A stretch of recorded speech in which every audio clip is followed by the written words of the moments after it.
Hi, this is Louise Smart from Emotional Detox, and I'm going to be talking about a decisive shift in identity. So really, when we hear so much, I've got to get this center, sorry. That's about right there. Yeah, so we hear a lot about self-sabotage and overcoming self-doubt.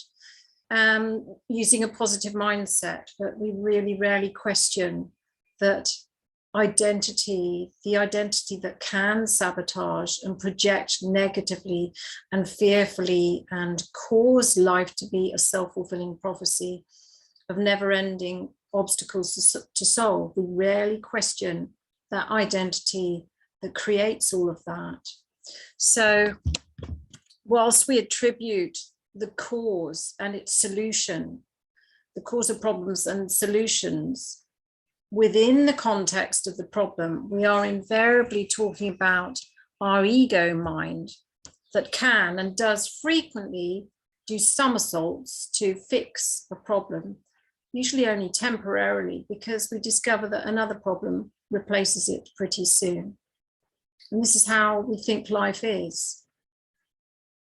So the ego really is part of our mind that thinks that it is separate from love. And it uses its power. So its original power is created by love, a separated aspect of that splits off, but it's still imbued with the same power. So it's kind of very, very powerful still.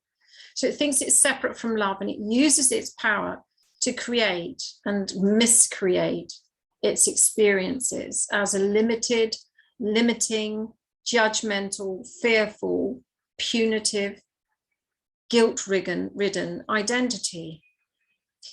But when you start to confront your fearful ego, instead of saying, well, this is on my negative thinking, but really confront its sense of self-righteousness, our sense of I'm right about this problem. When we really confront the ego's grip on us with its fear, we really find that it just absolutely thrives exclusively on defending against problems, trying to protect ourselves from problems that it alone imagines and creates through its belief in adversity as being a true reality. So it's our belief that problems are normal, and this is what we can expect in life, that just basically conditions us into, fermenting that belief and allowing it to dictate our reality. So what the ego then does is that it attempts to problem solve, usually by blaming and attributing the cause of problems to the past, which doesn't exist, to others, to society, to the government, to negative agendas, to the environment, or to the body itself, for what the ego alone has projected and manifested. We rarely question that. So no matter the appearance of any problem, it's actually the result of a conviction that adversity and problems are real and intractable, and that some problems are worse than others and require a different level of expertise in undoing them or tolerating them, putting up with them, whether it's in relationships, whether it's in finances, whether it's in health, any aspect of our life. We'd be conditioned to sort of moderate our expectations and to put up with stuff, not realizing that this split up aspect of our ego that creates the problems in the first place is trying to sort of pseudo manage something that it's in denial about creating in the first place. But when we do the inner work, we find that we start to radically and tangibly shift ourselves into our crystalline Christ consciousness, where we literally start to shift identification away from this false, chaotic concept of cause and effect. In other words, the cause is out there or the cause is in my body. and therefore the effect shows up in my life, not realizing that the cause is the split aspect of the mind that actually creates from this belief in problems and problem solving from a position of chaos. You know, there is no stability in the ego. So when we radically shift and tangibly shift into our crystalline Christic consciousness, we begin the profound transformation process of owning our true dominion over our reality, including the body, because most of us are scared, especially as we get older. We're scared of what the body's going to do. We don't feel we have dominion on it. We feel it controls us, especially as time goes on. So all of that is conditioning, the aging process, the chaos of things sort of not working, the body not working as well as it should do. It's all being conditioned into us, and we believe it and we accept it, and therefore that becomes our reality. Belief is the most powerful energy that we have, because it's all about choice. You know, you choose your beliefs. You don't think you do. You think you just know. You know, it's true because that's what I see. But you've created what you see. Everything that you see in your reality, you've called it forth. You just don't remember doing that. So the only cause in reality, in truth, and the effect of that truth is a loving reality. The only cause is love, and the only effect of that love is a loving reality for all, because that is how we were made, and that is how we are as an individuated extension of source. There is no opposite to this dominion. There is no opposite to source, God, love. But we've forgotten this by taking on the ego identity and believing that it is our only identity. We don't know the fullness of our power. We just believe in that contracted aspect of ourselves that perpetuates pain and suffering. And it's an identity that's compulsively driven to create and solve illusory problems from within its tiny, limited frame of reference. In other words, from inside the mind that is separated from love. You'll never solve anything from there long term. You might solve it, and you might solve it temporarily, and that gives the appearance of relief, but then other problems do surface again. Just look at your own life. Don't take what I'm saying for reality. Look at your own life. True dominion is invulnerable. There isn't any shifting sands here. True dominion is you as an extension of divinity, is that you're not vulnerable. God isn't vulnerable. You're not vulnerable. It's not a dominion that is about valiantly and heroically overcoming the appearance of adversity that it creates for itself. It is actually a dominion that doesn't even entertain adversity as real, not in ourselves, not in our relationships, not in anything going on in the world. So it stops projecting and creating without love and imagining and creating problems to solve. There comes with this dominion a new capacity to look beyond the illusory appearances, no matter how chronic or adverse, chronic being long-term or adverse, is the ability to switch to looking beyond the appearances of adversity in ourselves and in others and in everything in the world, because there is another kind of knowing. Once you're willing to let go of what you think you see and the perceptions and your reactions to that, once you're willing to really let go of responding to that, you'll find that up comes what comes in to replace that vision that you had is the knowing that there are no problems to solve. So it's at the level of complete oneness with source that there is this knowing, inwardly, viscerally, tangibly felt, known that there are no problems to solve when we are in our dominion and knowing our complete at one-ment with source, because source has no lack, no chaos, no problems, no illness of any kind.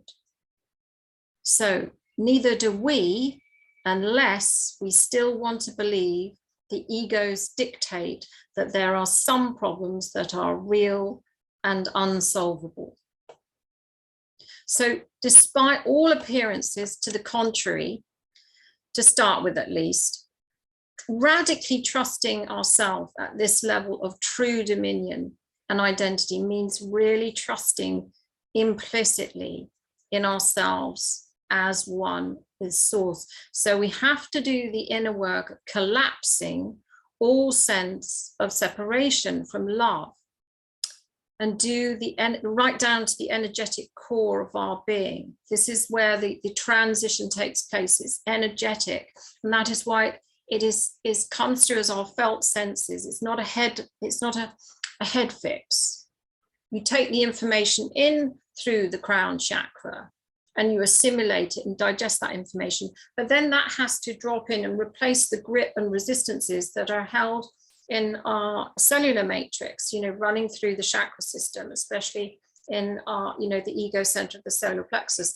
That really has to be turned over. And so does the root chakra, because the root chakra contains all the kind of coded information from our past and ancestry, lifetimes on this planet, other planets where there has been maybe a spiritual life, but it's still been dictated by the belief that there are problems to solve and to overcome. So once we really start to believe and accept that we are at one with source, then that's when happiness becomes much more unconditional. And that we realize that, our God self, which is, we're at one with that God self, only wants a loving reality for us, a safe reality for us, a happy reality for us, and no opposite to that. So really, by being vigilant only to this true changeless identity that has dominion rooted in love without opposite, and by learning to energetically deconstruct the massive resistance that we put up to owning ourselves as this true identity, we soon find that, problems start to collapse on their own effortlessly. Yeah, effortlessly, without our having to painstakingly root out the ego story, the history of our life of mistreatment and injustices and conditioning, which it alone called forth. Everything that you've experienced today, you have called forth. So there isn't any blame in that. It's just the ego perpetuating its grip on our sense of our reality, on our sense of ourselves. So my prayer to share for today that really zips the ego's constant barrage of problems to fear and solve is, I will not doubt the loving abundance of my source God self that wills only my peace and happiness without opposite. I share this will with my Creator, and so it is. Amen.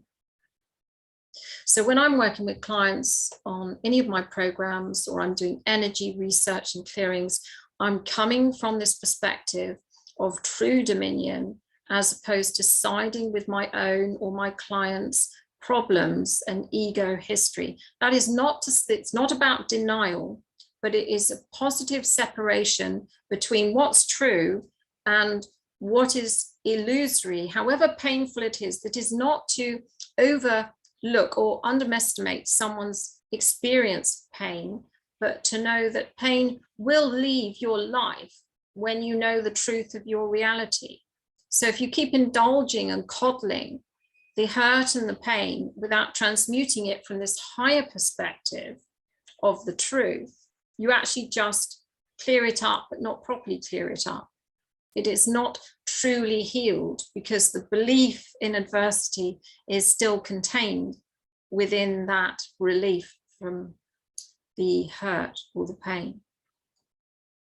So this makes all the difference, actually, coming from this high perspective, holding that perspective for myself and my client, that I have dominion over my reality and not the other way around. So I'm not at the effect of my body. I'm not at the effect of my relationships. I'm not at the effect of the economy. I'm not at the effect of the negative agenda. I'm not at the effect of the elite. I'm not at the effect of the government. All of these things I've chosen to bring into my reality so that I can transmute and transform and transcend that entrapped sense of being victimized by life. So it really makes all the difference, because if you ask any decent light worker that is honest, you can only help someone to the degree that you have awakened yourself and got your ego out of the way, even if it's just for an hour and a half in a session. Well, my sessions go on longer than that, but you know, even if it's just for an hour and a half, you know, that's what I have to prime myself in readiness, to hold myself to the truth, so that I can keep that as the backdrop to any energy clearing that I do with my pendulum and working with my charts, and even working with intuition, because intuition can still be guided by the ego, still be guided by the untruth. You know, this is radical stepping into radical truth, that you have dominion over everything. So anyone resonating with what I'm saying, you can book a free call to discuss working with me on any of my energy clearing and soul sovereignty programs, where we're really going for true awakening of our crystalline, Christed consciousness whilst in the body this life. Thank you so much for listening. So I'm going to leave the, you can book your free connect call. I'll put it in the, I'll put the link to my contact details and booking that in the comment below, and also above in the post, in this, above this video live post. And I just want to say thank you so much for listening, and have a beautiful day. Yes.